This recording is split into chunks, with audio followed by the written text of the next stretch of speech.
The Socceroos have spent weeks immersed in a training camp that has led them to 1 point, the World Cup opener against the might of France in the Russian city of Kazan tonight. Like students given tutoring in the weeks before an exam, the Socceroos have listened intently to the instructions and guidance of Dutch coach Bert van Marwijk since he gathered them in the Turkish resort of Belek nearly a month ago.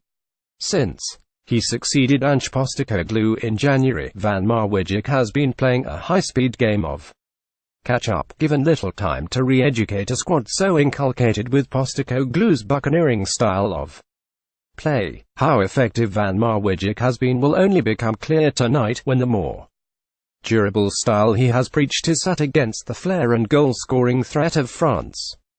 His message has been simple, a reprise from the mantra he espoused at the 2010 World Cup in leading an unfancied Dutch side to the final. Many other teams have the best players, but Australia can try to make itself a collective that is the equal of many others.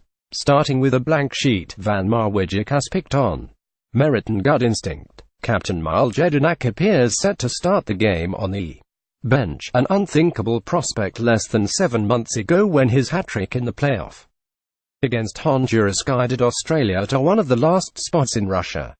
In Jedinak's place is almost certain to be Massimo Luangard, almost a decade younger than his captain and whose mobility and street smarts are highly rated by Van Marwijk.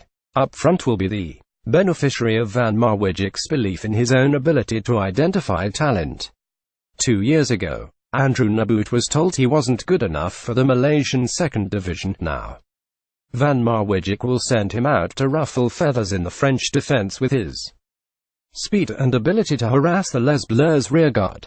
Tom Rogic looks set to be Australia's number 10, a vital playmaking role when the team try to hit France on the break. Van Marwijk has worked repeatedly with his team on exploiting the first few seconds after France lose the ball, using the pace of Nabbout, Matthew Leckie and Robbie Cruz, and the vision of Celtic star Rogic. In truth, Australia travels far more in hope than expectation. But as Mark Schwartzy wrote in these pages earlier this week, the performance matters as much as the result. Games against Denmark and Peru follow in quick succession, with the hope that Van Marwijk has instilled enough belief in the Australians for them to carry the fight to all three opponents.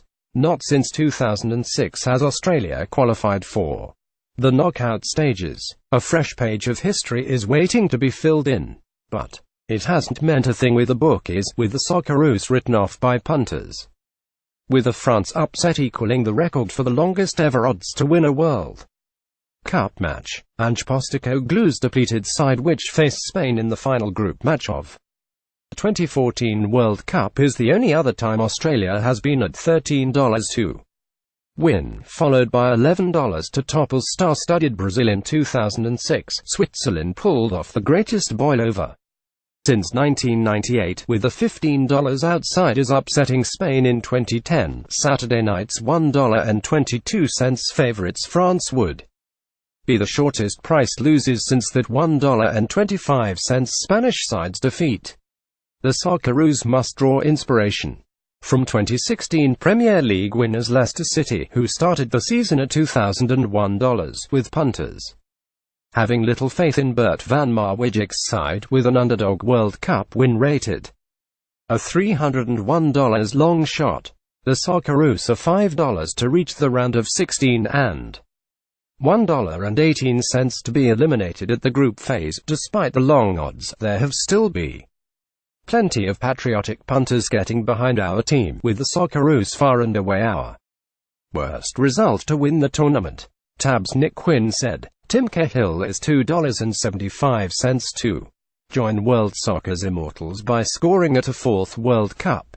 Brazil has overtaken Germany as $5 favorites to win the World Cup.